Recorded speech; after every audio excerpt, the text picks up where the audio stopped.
Hey YouTube, welcome back to another episode of Hunting the Loch Ness Monster.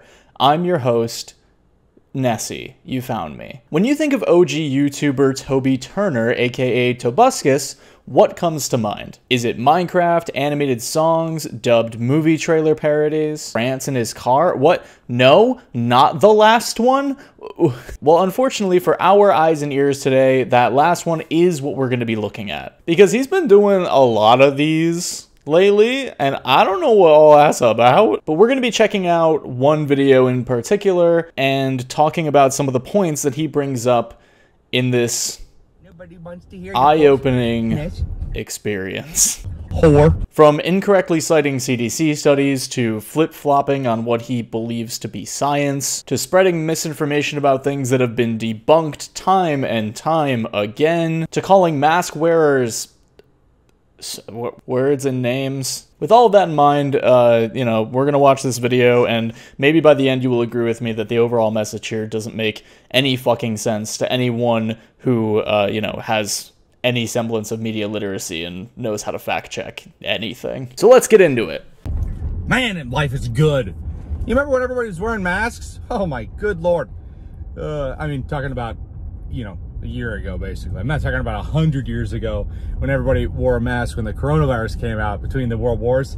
And, you know, the virus, they called it the French flu because everybody heard about it from France because that was the only country with an honest media. They were like, there is a new virus, we have found one. And everyone's like, oh my God, there's a virus in France.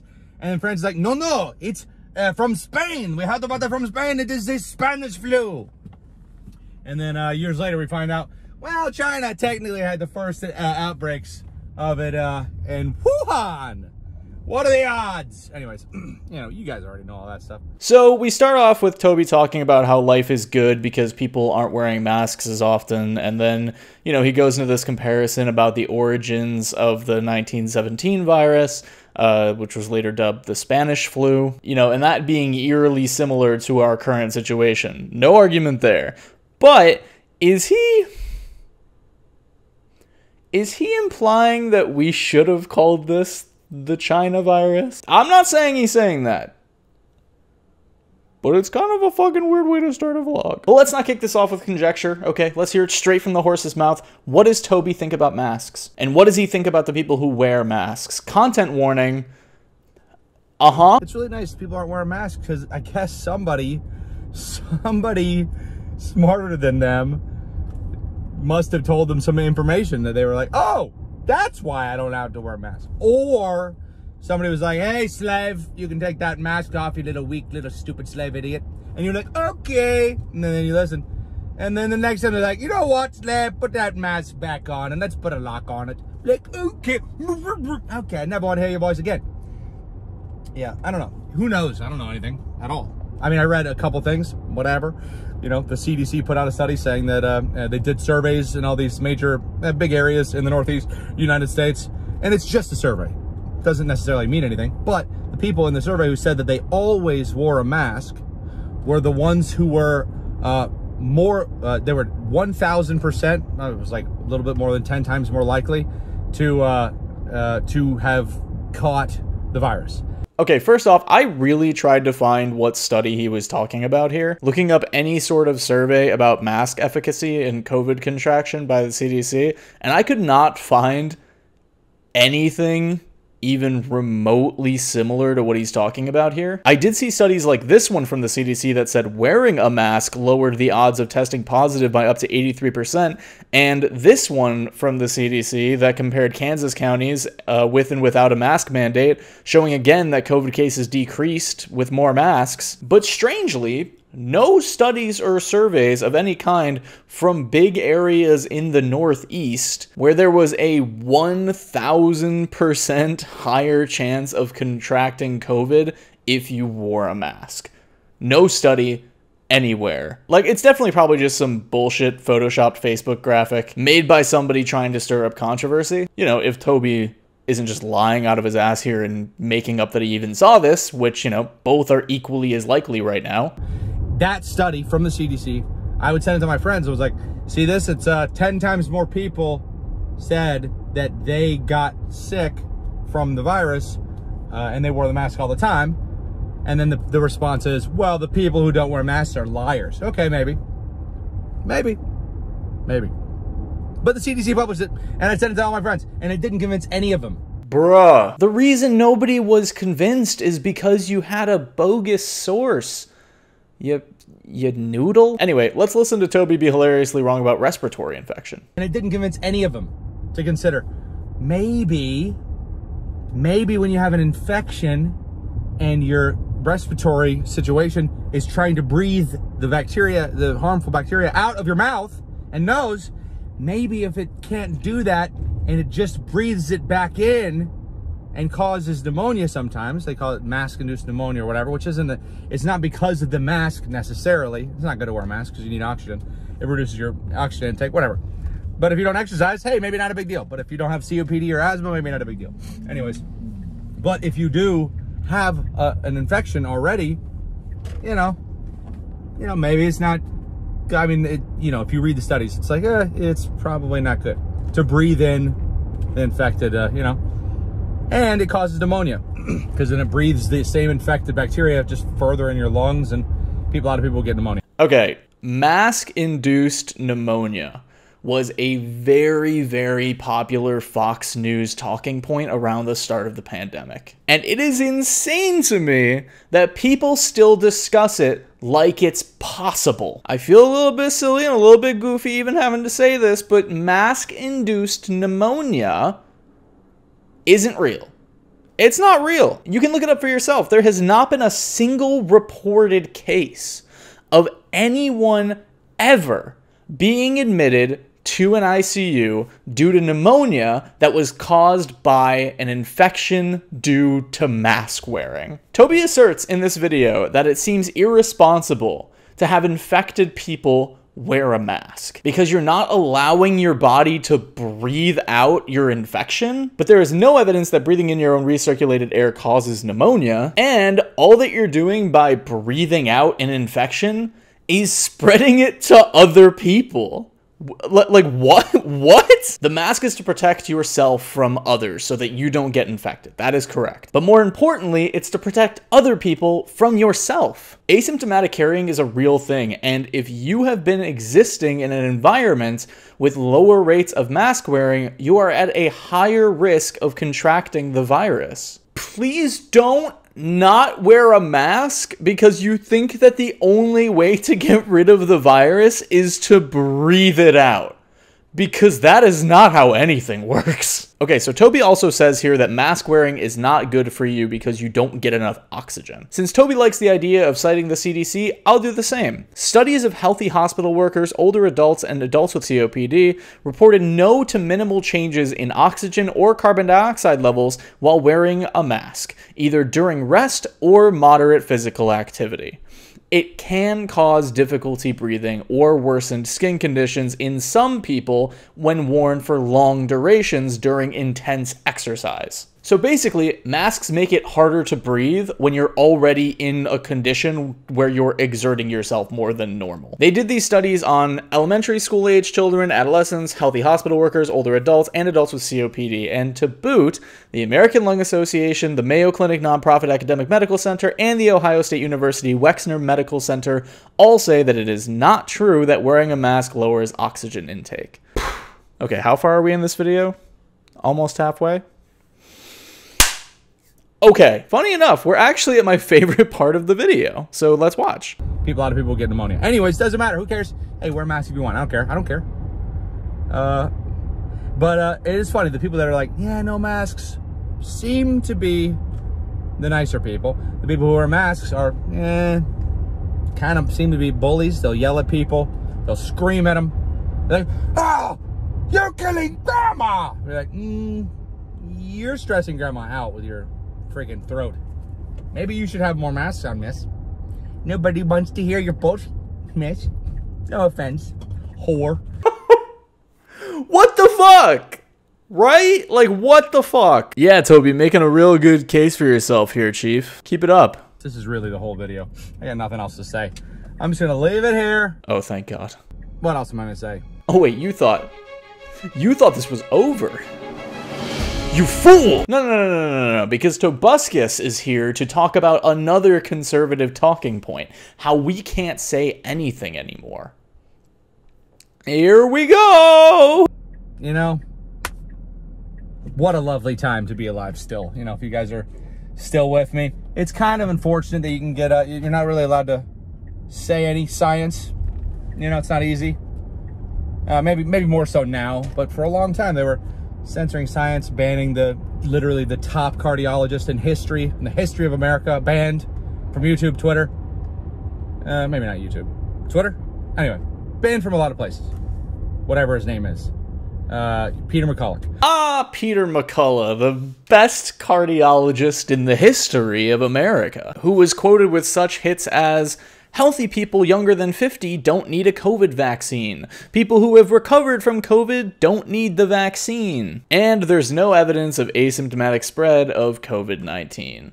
Real winner, real reliable source there. Definitely the top, definitely the best, definitely banned. He's not on Twitter anymore. He's banned. He's censored, banned, canceled, and definitely not challenged and proven wrong by, you know, the CDC, the MRC, Center for Global Infectious Disease Analysis, the Abdul Latif Jameel Institute for Disease and Emergency Analytics, the School of Public Health at Imperial College London, the Section of Epidemiology at the University of Copenhagen, the Luxembourg National Health Authority, Public Health England, the University of Toronto's Dalai Lama School of Public Health, the Royal Society of Tropical Medicine and Hygiene, the Nuffield Department of Medicine at the University of Oxford, and dozens upon dozens of specialists, all included in a multitude of these articles and more published by, you know, the CDC, Science Magazine, the British Medical Journal, you know, just real fucking fakers, real posers, real fake news organizations, you know?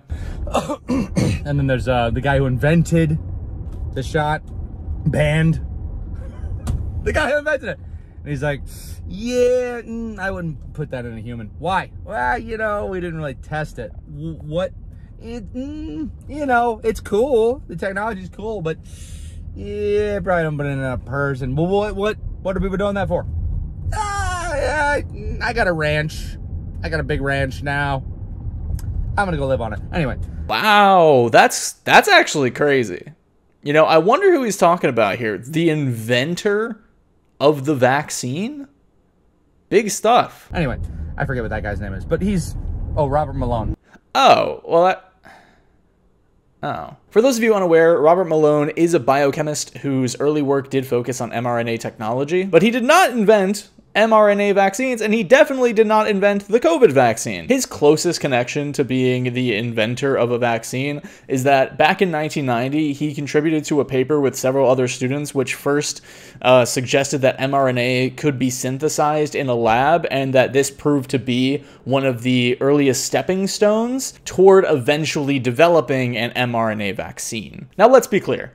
Robert Malone calls himself the inventor of mRNA vaccines. But these vaccines, like most things in science, were the result of hundreds and hundreds of researchers contributing over the course of several decades. But, you know, also please remember that he wasn't even one of the lead authors on the paper. Even though it was a major paper at the very early stages of mRNA research, a New York Times article came out where half a dozen COVID experts and researchers, including 3 who worked closely with Dr. Malone, said, and I quote, "While he was involved in some early research into the technology, his role in its creation was minimal at best." It is also important to note here that both Peter McCullough and Robert Malone are known first and foremost for promoting and perpetuating a lot of misinformation about COVID-19. McCullough led a study on hydroxychloroquine being a treatment option for COVID, even saying that the urgency of the public health crisis justified compromises on medical best practices. Malone, meanwhile, co-authored a paper about ivermectin being a treatment option. Malone also said in a 2022 interview that vaccines are causing a form of AIDS,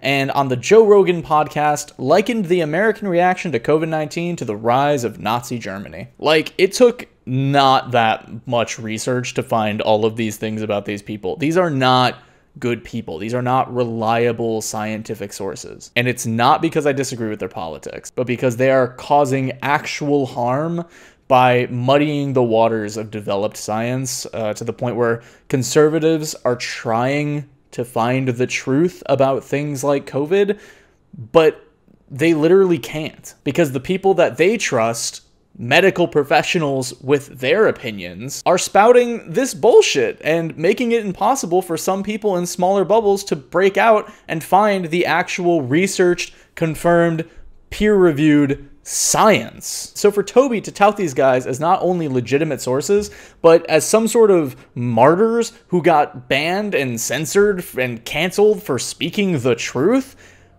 that is so off base, it's ridiculous. Okay, so this next part here is a bit of a rambling mess, so I'm just gonna let it play out, and maybe someone in the comments can help me get to the point of any of it, you know? You know, in society, be like, hey, it's fair. I'm the billionaire. I make the decisions. So we're gonna use these people to experiment on. You can't do that, honestly. You can't do it honestly. You can do it dishonestly if you have enough money, and you know, you just tell everybody it's safe and effective. It's science. Everyone knows science. We're like, wow. And what's science? Well, when you test a hypothesis, and if someone disagrees with you, they can disagree with their mouth. And then people hear both sides. But no, but what if you cut out the rest of it? Just leave it at here's the science, and then draw the line after one person says anything. One very rich person says, hey, no, this is the science. Don't ever let anyone speak. Why don't you do that? Because that's racist. Like, what is he saying? Is he saying that science doesn't allow for conversation? Does he think science being fair means that all ideologies need to be heard? Like, I also don't understand where racism came into this at all. I don't think I've ever heard any pro-vaccine or pro-mask people say that you need to, like, mandate scientific opinion and make sure it's listened to, otherwise you're considered racist. If that's even what he's saying here, it is unclear. Anyways, things are cooling down. They always have to cool down a little bit. There's always a lull. There's always a lull before the whatever. Because, you know, they're like, okay, you can all take off the masks for now. We don't think there's a problem anymore. And we do admit that the vax was a bit of an early experiment. Who said that? Bill Gates? Was one of the big guys. I don't know anything. I just repeat what I hear from only the top scientists in the world and doctors like Bill Gates, best doctor and scientist. He's really awesome, actually. You know, I'm very thankful for him giving me all these computer games. Then he says that we shouldn't listen to people like Bill Gates when it comes to vaccine efficacy, which, like, yeah, I'll agree with you there. Obviously, we shouldn't. Who is? Can I ask, who is listening? Who is listening to Bill Gates about vaccine and mask efficacy? I get what he's saying, that he believes that billionaires are controlling the narrative, and I don't entirely disagree. But I just think Bill Gates is a weird pull. Also, there's another dangerous misunderstanding happening here at the end of this 8-minute video that feels 4 hours long. And that's what he says here about, oh, take off the mask because we say everything's fine now. No, it's just that we have systems in place, largely in red states or in the government at large, where they're trying to prevent total economic loss with these benchmarks of progress. Our progress is slow, but it is real. It is happening. When we notice spikes, we put the masks back on. Then the numbers go back down and we alleviate restrictions. So on and so forth. Cycle until we're done, or until we find something that works, you know? Look, I know where Toby's video comes from, and it's a place of immense frustration. He starts the video by talking about how it sucked that we had to wear masks everywhere all the time, and it did. And he ends it by saying that it sucks that it feels like a never-ending cycle, which sometimes it can. But it's the stuff in the middle of this video that makes me so fucking angry, even though a lot of this dialogue is commonplace, depending on where you live and how you receive your information. Some people have to believe that there's a larger force at play here. Some people have to believe that the truth is out there, but it's getting banned and censored. Some people have to believe that everyone else is just putting their faith in the wrong people and being sheep about it. Because the alternative is that the systems in power that are put in place in order to protect us and prevent things like this from happening have failed us. So it has to be others. It has to be us versus them. Because if they look beyond their anecdotal evidence, if they see that the people following the guidelines also don't want this shit to be happening, then that anger and frustration turns into sadness and depression, and they would rather be angry. It's shitty. And it's harmful. And I hate seeing what this looming frustration has done to people exactly like Toby. But most of all, I just feel fucking bad, man. I feel bad that people can't access the truth because of these algorithmically designed bubbles that social media corporations have put us in order to keep us engaged and clicking on their websites. I feel bad that people don't know when to trust science and when to be critical and question their sources. I feel bad that media literacy at large is a skill that very few have developed because of the speed and pace at which the internet has become a thing and then grown exponentially. But yeah, man, I don't know. Toby seems to have lost his marbles a little bit. You know, I think a lot of us have in our own way. And that's a real bummer. But hopefully to anyone watching this video, you know, maybe you learned something about influence, responsibility, media literacy, and honestly, to give Toby one, just not trusting billionaires. That's a good life tip. All right, that's all I want to say on this video. I want to stop talking about it. So please like this video if you liked it. Subscribe if you have not done so already. Make sure to hit that bell so you're notified every single time I upload a new video. Keep the conversation going down in the comments below, please. I would love to hear your thoughts, and I will see you guys next time. Goodbye.